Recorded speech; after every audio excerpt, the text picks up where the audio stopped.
வணக்கம், இது நம்ம ஆர்ஜி ஃபேமிலி கிச்சன். இன்றைக்கி நம்ம சேனலில் வீட்லேயே ரொம்ப டேஸ்டியாக ஈஸியாக எப்படி ஹனி கேக் பண்ணுறது அப்படிங்கிறது தான் இந்த வீடியோவில் பார்க்க போகிறோங்க. வீடியோவை ஸ்கிப் பண்ணாமல் பார்த்து இதே மாதிரி நீங்களும் வீட்டில் ட்ரை பண்ணி பாருங்கள். ஹனி கேக்கோட டேஸ்ட்டுமே அவ்வளோ அட்டகாசமாக இருக்கும். பாருங்கள், கேக்கை உங்களுக்கு நான் கட் பண்ணி கட்டுறேன். பாருங்கள், கேக் வந்து கட் பண்ணியாச்சு. கேக் ஸ்பாஞ்ச் வந்து எவ்வளோ ஸ்பான்சியாக இருக்குது அப்படின்ட்டு ஹனி சிரப்பில் இறங்கி சூப்பராகவே வந்து கேக் ரெடியாக இருக்குது பாருங்கள்.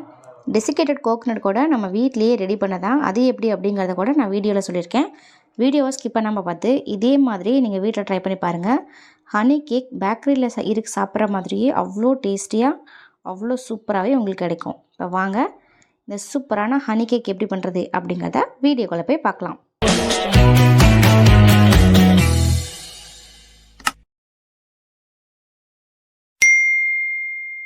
பேக்கரி ஸ்டைலில் ஹனி கேக்கை நம்ம வீட்லேயே வந்து ரெடி பண்ண போகிறோம். ஒரு க்ளீனான பவுலில் 2 முட்டையை உடச்சி ஊற்றிக்கோங்க.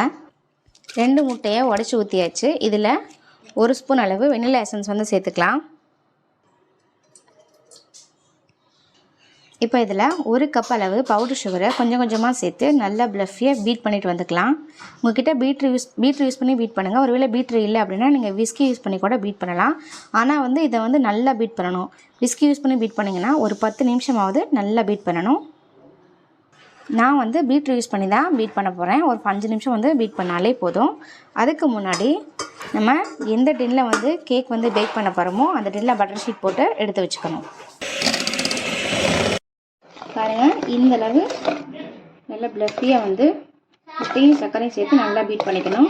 நீங்கள் விஸ்கி யூஸ் பண்ணி பீட் பண்ணாலும் இந்தளவு நல்லா பீட் பண்ணிக்கோங்க. அப்படி பீட் பண்ணால் தான் கேக் வந்து நல்லா ஸ்பான்சியாக நமக்கு கிடைக்கும். இப்போ இதில் 1 கப் அளவு மைதா, இதில் வந்துட்டு 1 ஸ்பூன் அளவு பேக்கிங் பவுடர், 1/2 ஸ்பூன் அளவு பேக்கிங் சோடா சேர்த்து இதை வந்து நல்லா சலித்து நம்ம அதை பீட் பண்ணி வச்சுருக்க முட்டையில் வந்து சேர்க்க போகிறோம். இப்போ இதை ஃபஸ்ட்டு கொஞ்சமாகவும் சலிச்சுக்கலாம். இதில் 1/2 கப் அளவு ரீஃபைண்ட் ஆயில் வந்து எடுத்திருக்கேன். இதையும் கொஞ்சம் கொஞ்சமாக சேர்த்து இந்த மாதிரி ஒரு சைடாக மிக்ஸ் பண்ணிக்கலாம். இந்த மாதிரி ஒரு சைடாக நீங்கள் மிக்ஸ் பண்ணிங்கன்னா மட்டும்தான் கேக் வந்து நல்லா வரும்.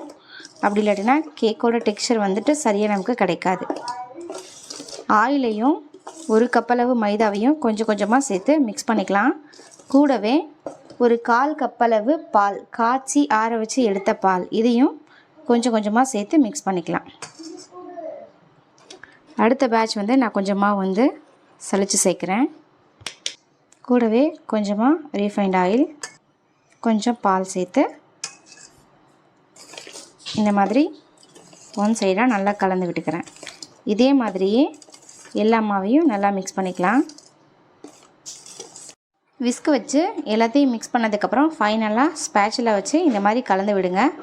சுற்றி இந்த மாவு ஏதாவது ஒட்டிடுச்சு அப்படின்னா அதெல்லாம் எடுத்து இந்த மாதிரி நல்லா ஒரு தடவை மிக்ஸ் பண்ணிவிட்டு இப்போ இதை வந்துட்டு ட்ரேயில் ஊற்றிக்கலாம். நீங்கள் ஃபுல்லாக மிக்ஸ் பண்ணதுக்கப்புறம் கேக்கோட பேட்டர் பாருங்கள், இந்த மாதிரி இருக்கும்.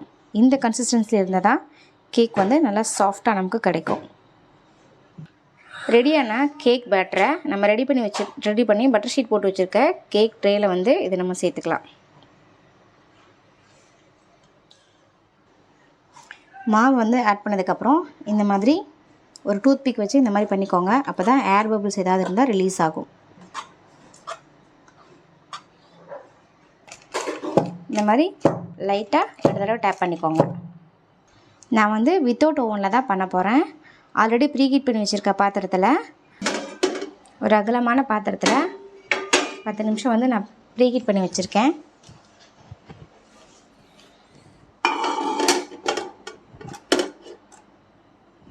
இந்த கேக் மோல்டை உள்ளே வச்சுட்டு இந்த கார்னர், அந்த மோல்டோட கார்னர் வந்து பாத்திரத்தில் மோதாத அளவுக்கு வைக்கணும். அப்போ தான் வந்துட்டு கேக் வந்து பர்ஃபெக்டாக நமக்கு குக் ஆகி வரும். இப்போ இதை மூடிட்டு அடுப்பை கம்ப்ளீட்டாக லோ ஃப்ளேமில் வச்சுட்டு 30லேருந்து 35 மினிட்ஸ் வச்சு எடுத்திங்க அப்படின்னா சூப்பரான கேக் ஸ்பாஞ்ச் வந்து ரெடி ஆயிரும். இதுவே நீங்கள் வந்து ஓடிஜியில் வைக்கிறீங்க அப்படின்னா 170 டிகிரியில் 25லேருந்து 30 மினிட்ஸ் வச்சு எடுத்திங்கன்னா சூப்பராக வந்து கேக் ரெடியாகி கிடைக்கும். இப்போ 35 மினிட்ஸ் அடுப்பை வந்து லோ ஃப்ளேமில் வச்சுக்கலாம். பாருங்கள், ஒரு 35லேருந்து நான் வந்து 40 மினிட்ஸ் விட்டேன். அதுக்கப்புறம் தான் வந்து எனக்கு கேக் வந்து சூப்பராக ரெடியாகி வந்துச்சு. ஒரு டூத் பிக் வச்சு செக் பண்ணி பாருங்கள். மாவு எதுவுமே ஒட்டாமல் இருந்துச்சு அப்படின்னா கேக் ரெடி ஆயிடுச்சுன்னு அர்த்தம். இப்போ இது நல்லா ஆறட்டும். இந்த கேப்பில் வந்துட்டு நம்ம ஹனி சிரப் வந்து ரெடி பண்ணிக்கலாம். சிரப் ரெடி பண்ணுறதுக்கு ஒரு பேன் வச்சுக்கோங்க. அதில் ஒரு 1/2 கப் அளவு தண்ணி சேர்த்துக்கலாம். 1/2 கப் அளவு சுகர், 3 டேபிள் ஸ்பூன் அளவு சுகர் சேர்த்துக்கோங்க 1/2 கப் அளவு தண்ணிக்கு. கூடவே 1 ஸ்பூன் அளவு தேன் சேர்த்துட்டு இந்த மாதிரி நல்லா கலந்து விட்டுக்கோங்க. இது வந்து கம்பி பதம்லாம் எதுவும் தேவையில்லை. சுகர் வந்து நல்லா கரைஞ்சி தண்ணி கொதித்து வந்தாலே போதும். பாருங்கள், சர்க்கரைலாம் நல்லா கரைஞ்சி சூப்பராகவே சிரப் வந்து ரெடி ஆயிடுச்சு. இப்போ இந்த ஹனி சிரப்பை ஒரு பவுலுக்கு ட்ரான்ஸ்ஃபர் பண்ணிக்கலாம். இந்த ஹனி கேக்குக்கு நம்ம வந்துட்டு ஜாம் வந்து அப்ளை பண்ண போகிறோம். இந்த ஜாம் வந்துட்டு பார்த்திங்க அப்படின்னா கேக்கில் வந்து டைரெக்டாக அப்ளை பண்ண முடியாது. அதனால் ஜாம் வந்து மெல்ட் பண்ணிவிட்டு அதுக்கப்புறமா கேக்கில் அப்ளை பண்ணிக்க போகிறோம். இப்போது அதே பேன்லேயே நம்ம வந்து ஹனி சிரப் வந்துட்டு ஒரு 1 ஸ்பூன் அளவு சேர்த்துருக்கோம். கூடவே ஒரு 1 டேபிள் ஸ்பூன் அளவு ஜாம் வந்து சேர்த்துக்கலாம். இது வந்து மிக்ஸ்டு ஃப்ரூட் ஜாமு. நீங்கள் எந்த ஜாம் வேணாலும் ஆட் பண்ணிக்கலாம். இது அப்படியே நல்லா மெல்ட் பண்ணிக்கலாம். அடுப்பை கம்ப்ளீட்டாக லோ ஃப்ளேமில் வச்சுட்டு சூப்பராகவே ஜாமை வந்து மெல்ட் பண்ணியாச்சு. இதில் வந்துட்டு நான் ஃபைனலாக ஒரு 1 ஸ்பூன் அளவு ஹனி சேர்த்துருக்கேன். ஹனி சேர்த்து இதை நான் வந்து நல்லா மிக்ஸ் பண்ணி எடுத்திருக்கேன். பாருங்கள், இந்தளவு நல்லா திக்காக இருக்குது. இந்த ஸ்டேஜில் அடுப்பை ஆஃப் பண்ணிட்டு இதை தனியாக எடுத்து வச்சுக்கலாம். இந்த கேக் மேலே அப்படியே தூவி விடுறதுக்கு டெசிகேட்டட் கோகனட் இருந்தால் யூஸ் பண்ணிக்கோங்க. என்கிட்ட வந்து டெசிகேட்டட் கோகனட் வந்து இல்லை. அதனால் நான் என்ன பண்ணேன் அப்படின்னா ஒரு 1/2 கப் அளவு தேங்காவை நல்லா துருவிட்டு, துருவன தேங்காவை ஆயில் எதுவுமே சேர்க்காமல் ஒரு பேனில் வந்து ட்ரையாக நல்லா வறுத்துக்கிட்டேன். இது மாதிரி லைட்டாக கலர் சேஞ்ச் ஆன உடனே இதை வந்து நல்லா ஆற வச்சுட்டு மிக்ஸி ஜாரில் சேர்த்துட்டு ஒரு 2 பல்ஸ் விட்டிங்க அப்படின்னா இந்த மாதிரி நமக்கு கிடச்சிரும்.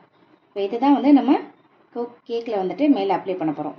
அவ்வளோதான், சூப்பரான டெசிகேட்டட் கோகனட் ரெடி பண்ணி வச்சுருக்கேன். பாருங்கள், கேக் வந்து நல்லா கம்ப்ளீட்டாக ஆறினதுக்கப்புறம் தான் நம்ம வந்து பட்டர் ஷீட்டை வந்து ரிமூவ் பண்ணணும்.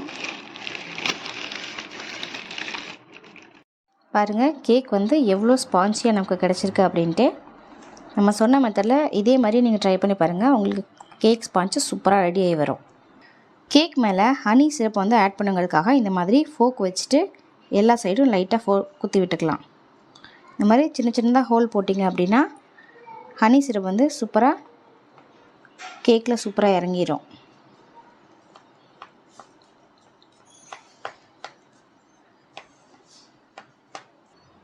இப்போ நம்ம ரெடி பண்ணி வச்சுருந்த இந்த ஹனி சிரப்பை கேக் மேலே ஊற்றிக்கலாம். கேக்கோட எல்லா சைடும் இந்த மாதிரி ஊற்றிக்கோங்க.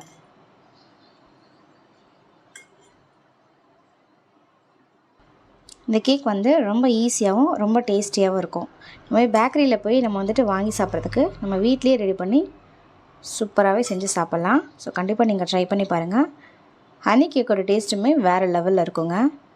வீட்டில் இருக்கிற பொருட்களை வச்சு தான் நம்ம வந்துட்டு கேக் வந்து ரெடி பண்ணியிருக்கோம். அவ்வளோதான், எல்லா சிரப்பையும் வந்துட்டு இந்த கேக் மேலே ஊற்றியாச்சு. இப்போது இந்த கேக் மேலே நம்ம ரெடி பண்ணி வச்சுருக்க ஜாமை எல்லா சைடும் அப்ளை பண்ணிக்கலாம். நம்ம கேக் ஜாம் ரெடி பண்ணி அதை கொஞ்சம் நேரம் ஆற விட்டிங்க அப்படின்னா அது செட் ஆகிக்கும். லைட்டான சூட்டில் இருக்கும்போது இந்த மாதிரி அப்ளை பண்ணி விட்டுருங்க.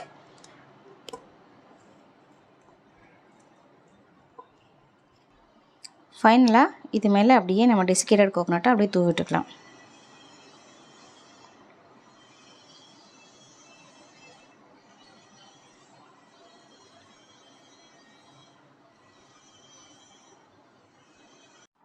அவ்வளோதாங்க, ஹனி கேக் வந்து சூப்பராகவே ரெடி பண்ணியாச்சு. பாருங்கள், பார்க்கவே எவ்வளோ சூப்பராக இருக்குது அப்படின்ட்டு. டெசிகேட்டட் கோகோனட்லாம் தூவி பார்க்குறதுக்கு அவ்வளோ சூப்பராக இருக்குங்க. இப்போ வாங்க இந்த கேக்கை கட் பண்ணி காமிக்கிறேன் உங்களுக்கு.